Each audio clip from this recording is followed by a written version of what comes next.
Hi guys, welcome to another episode of Dramasology Podcast. In this episode, I am covering the 2021 Chinese drama titled Snow Sword Stride. This is one of my all-time favorite dramas, and honestly, it's a very difficult drama for me to review because it's one of my favorite dramas. This is a drama that is, if I had to mention my top 10 dramas of all time, this drama would probably make the list. It's on par with Go Ahead, Joy of Life, Mars, Battle of Changsha, and Reset. All dramas I love, and it's on par with those dramas. And so in a way, it's very difficult for me to review because I feel like I will not do it justice. But nonetheless, I thought that should not stop me from reviewing a great drama. And so here we are in this episode, and I'm actually kind of nervous because I hope that I capture my love for this drama in this review and, help people see just how amazing this drama is. I also typically never do multi-episode review about a drama, but I feel like this is one of those dramas that I might actually end up doing another episode review about it because there's just so much I want to talk about, but we'll see. So, to begin, I want to start by giving a quick synopsis about this drama. According to Tencent Video, that's also called WeTV, Snow Sword Stride is about a young master called Xu Feng Nian, who, under the eager expectation of his father Xu Xiao, perseveres through hardships and grows to become the King of Northern Liang.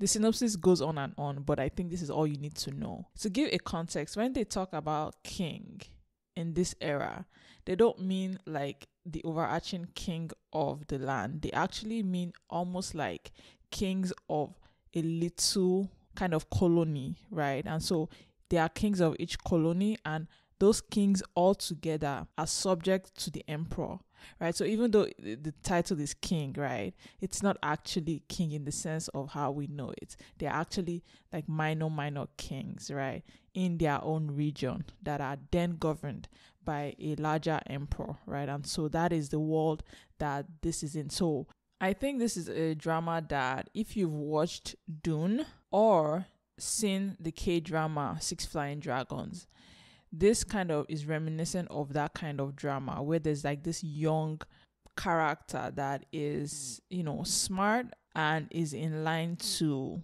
inherit some sort of like throneship, right? And so this is a drama that reminds me of those two and kind of gives you an idea of what this drama kind of is about. Now, moving on to the cast. The protagonist in this drama is Xu Feng Nian, played by Zhang Ruoyun, right? He also played the lead in Joy of Life and Novoland Castle in the Sky. So he's a face I have seen because, again, I love Joy of Life so much. He's actually one of my favorite Chinese actors. Then next in the cast is the character of the father, Xu Xiao, played by Hu Jun. I recall he was in Evernight, which is another drama I actually really like. And so he's a recognizable face, but I am sure he's been in multiple other dramas. He's probably a veteran, but again, I am not that ingrained in Chinese cinema or the Chinese drama world. So I actually don't know what else he might have been in. It's only Evernight that I recall seeing him in. Then up next in the cast is Xu Feng Nian's servant, Jiang Ni, who is played by Li Gengxi. And honestly, I have never seen her in anything. But again, she's very young, so that maybe makes sense. But I think that she was actually really good in this, regardless. So yeah, those are the three billed as the main cast in this drama. And there are honorable mentions I want to make note of, like the character of Lao Wang, who is played by Yang Hao Yu. His character was one that really touched me, so I feel like I have to mention him in this review. But yeah, those are the main cast for this drama. Now moving on to my first thoughts about this drama. I watched this drama strictly because I was obsessed with Zhang Ruoyun. right? I had just finished Joy of Life and I was feeling hollow. I did not know what to watch because Joy of Life was so good that I was like, I'm just going to go check out his other filmography, right? And I was lucky because I actually watched Joy of Life really, really late. Joy of Life came out, I think, in 2019, whereas Snow Soul Stride came out in 2021. And so I was lucky in that I watched Joy of Life in 2021. And so the minute I finished Joy of Life, Snow Soul Stride was just coming out on YouTube. And so I was in luck. I had a new Jangro-yun drama to watch immediately, right? And it was good too because I knew nothing about the original source material, if there even is a source material, right? I knew nothing about it. And so I was going into Snow Soul Stride very fresh, no synopsis in mind. I don't even think I checked the synopsis, and that's something I've been doing these days. I just watch a drama and don't check the synopsis because the synopsis gives me a bias, right? And I can never watch a drama completely head empty after I have read the synopsis. So I just don't check synopsis, right? But yeah, I was pleasantly surprised with how similar it was to Joy of Life, but also very, very different. And I think the major thing I liked about it was that it still had that male character that was smart, right? The protagonist was just very, very smart, right? And so, yeah, that's my first thought going into this drama, right? The very first time I watched it. Now, I want to talk about the things that I liked about this drama. There's nothing I dislike about this drama, so it's only going to be me talking about why I like this drama so much, right? And so, yeah, let's get right into it. The very first thing I like about this drama is that I actually like the casting. A lot of people have something against the female lead in this, played by Li Gongxi, right? So Jiang Ni's character, but I was one of those people that I actually like her character and her acting and her face. Everything just fits what I would think Jiang Ni should have been like. But again, I did not read the original source novel, right? So I actually don't know what she should have been like. But for me, I liked her way more because also I really disliked the female lead in Joy of Life, right? There was a sense of scatterbrained heir to a character, right? So I just did not like the female lead in Joy of Life. Whereas in this one, I actually really, really like the female lead. There's something that you can tell that she's a lot deeper than she appears, right? Even though she's grumpy, it's all coming from a place, right? And so the casting, I think, was actually fantastic. Obviously, me watching for Jang Roo-yeon, right? I had nothing to complain about, right? Same for Hu Jun playing Xu Xiao, right? Again, just fantastic casting all over. It was just a really, really good synergy that they had, and it worked well in this drama. So yeah, that's the first thing that drew me to this. I just really, really liked everybody that was casted in this, from the very main cast to the last supporting role cast, right? So yeah, top 10 casting.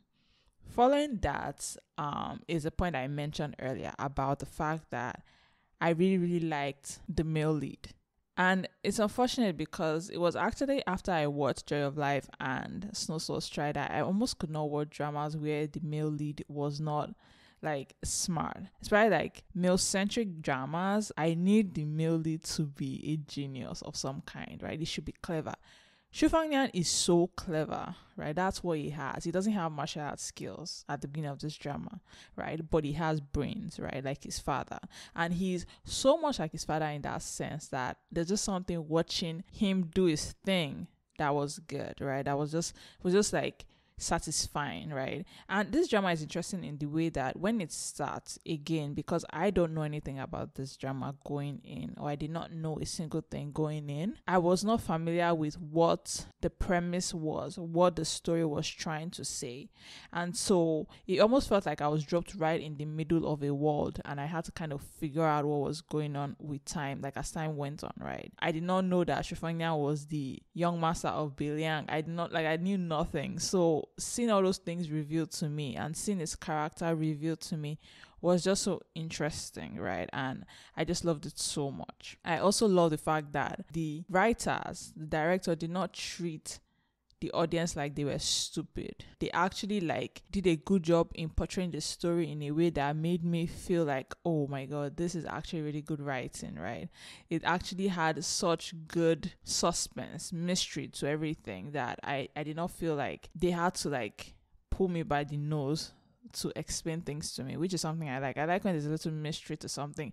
The characters don't have to do exposition about stuff. They just do things and you kind of have to figure out why they do what they do, right? And so that's something, again, that I just loved about this. It's unmatched in that sense for me. I like that about this drama. Then another reason why I also like this drama, and it's one of the biggest reasons actually, is the family bond. Right, it's just amazing how it is portrayed in this drama. It's such a tight bond that the Xu family has, that there is almost no way for an outsider, right, to sow discord amongst them. And it's also amazing because not only was the family bond so tight, their military prowess was also so powerful that there was a fear of them because of how just tightly knit they were, right? Not only Xu Xiao, but Xu Xiao's adopted sons as well, right? They were just all such a close, tight family that it was very difficult for you to sow discord amongst them, right? And so even when the royal family suggested that they would support Xu Feng Nian's little brother, it was with the sense of that there is nothing that can break up this military family other than to try and somehow sow discord by having Xu Feng Nian's little brother take over. Because again, even in that sense, it wasn't like the family would fight over that, right? And like Xu Feng Nian mentions it, right? When Xu Xiao is telling him that they want your brother to take over from me, Xu Feng Nian is like, yeah, so what? What's wrong with that, right? And Xu Xiao has to explain to him that they are thinking way ahead, in that they recognize just how powerful this family is. They know they cannot break up our family, so they are trying to break up our military, right? Because the truth is, the younger brother is not smart like Xu Feng Nian, right? And so they recognize that and they realize, oh, maybe they can get a puppet out of the younger brother, right? And so in a way, they've managed to kind of sow discord in the military. And so there's like basically a faction in their military, one that wants to support the younger brother because, again, he has like God-given strength. And so that family bond that they have amongst one another is just something that's amazing, right? When Xu Xiao realizes that actually Xu Feng Nian's brother will have to go, he cannot have that sowing discord in the military, right? Xu Feng Nian is so distraught that he goes to go and get his little brother from where his father has hidden him, right? And it's his little brother that says it, that isn't it best that I stay here? Right? Isn't it good for you if I stay here? Right?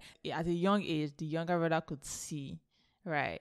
And he loved his brother so much. That's another one thing I love about this. Like, just seeing the relationship between Xu Feng Nian and his younger brother, right? Seeing his relationship between him and his sisters was also lovely. That moment where he drags his sister's husband across the street on the horse, right? He basically, drags him on the ground, right? Because he's been bad to his sister. That was another moment. So there are moments like that where the family bond just shines through, right? There's never any issue or discord within the family, even with the adopted brothers, right? It seems like there might be, but there really isn't. Even Jiang Ni, right, who is the daughter of a fallen country, at the end of the day, the way the bond actually comes and is portrayed, you can tell that she actually loves Xu Feng Nian very, very much, right? She loves him so much, and she would also do anything for him, right? And there's just something about it that it was just good to watch. It was kind of nice because that was not the source of conflict. I never like it when like family fights is the source of like the conflict in a show, right? I like it to be like outside external forces. I like families to be closely tight in a way that no one can get through, right? And this is something that does that well. That's, I feel like, part of their success, right? Even the success of Liang to an extent, right? Xu Xiao mentions it, that all these people are willing to die for us, die for the Liang family, because they believe family is greater than anything, right? And so that's, I think, part of where their prowess comes from, right? The ability to get put to be so loyal, right? You have that moment where they finally visit, I think, one of the dukes, right? And you find out that even the duke's closest confidant is a member of the Liang army, right? And he's been a sleeper agent for years and like decades. And it was that moment the Duke also mentions that no one can beat Liang in that sense. When it comes to loyalty, they just have such loyalty in their blood, right? And that's something that just makes them unstoppable, right? And so that's where I guess the fear for like the royal family is, how can you have a subject, right, have that much control over its people to the point where even you are not seen as anything when they are around, right? And so I think it all comes down to that relationship that they married to show. And I think that's actually the biggest aspect of this drama that I like, right? It's the same kind of with Joy of Life in a way. The bond that Jang Ro-yoon's character has with a lot of people is just so lovely. And the bond that his mom managed to form for him in advance, right, was just so lovely to see, right? And so yeah, that's something I really like, right? So family bond, the relationships, especially that scene where they finally come and they realize and they're trying to take revenge on the person who killed their mom, right? And you see the kids just come out, like they are there to witness this moment, because this is a moment of retribution for them, because like their mom died, right? And so you have them all just come and they are there to basically end this person that, this eunuch, I think it was, that orchestrated the death of their mom. That was a nice climax for me, right? I love that so much. And so yeah, that's one aspect I really like about this drama. It's one that I think makes this drama stand out in a very, very like big way. Another aspect I like about this drama is the female characters in this drama were very, very good. There were a lot of them and it was like, right, Xu Feng Nian had like an RM, right? But again, I guess you can't really portray that in a Chinese drama because of censorship. So like you just have him have that one person that he likes the most out of all of them. And maybe it's not even because of censorship. Maybe it's just because no one will watch it if the male lead was like a playboy kind of thing, right? It was a player. People will not watch it because, again, a lot of these dramas are very also, like, it's mostly female audiences that watch dramas like this anyways. But yeah, so I really, really liked all the female characters in this. The one that basically led that young master to, incite Xu Feng Nian and Xu Xiao and, basically caused him to dig himself into a hole, basically.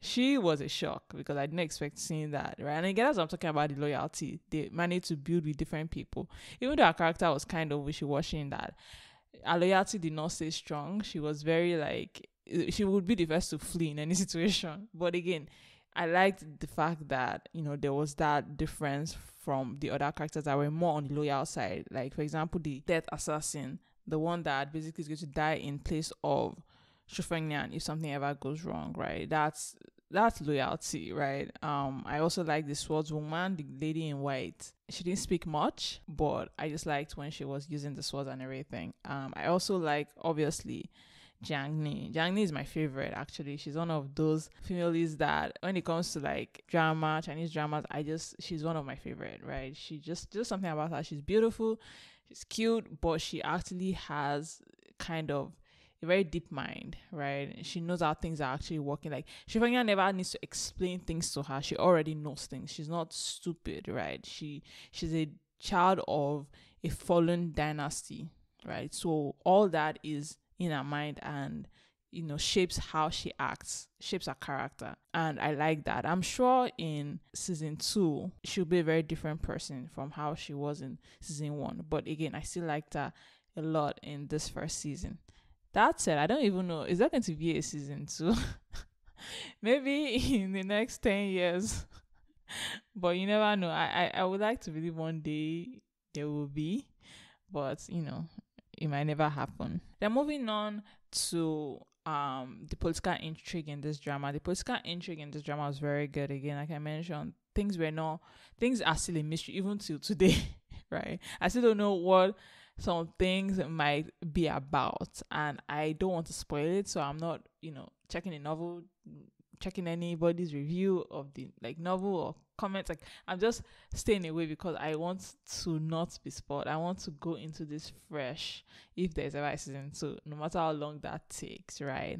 But yeah, the mystery, the suspense aspect of this drama is also very, very good. It's not as high as I would say Joy of Life, but it's pretty on par. And then lastly, the last thing I like about this drama is the OST.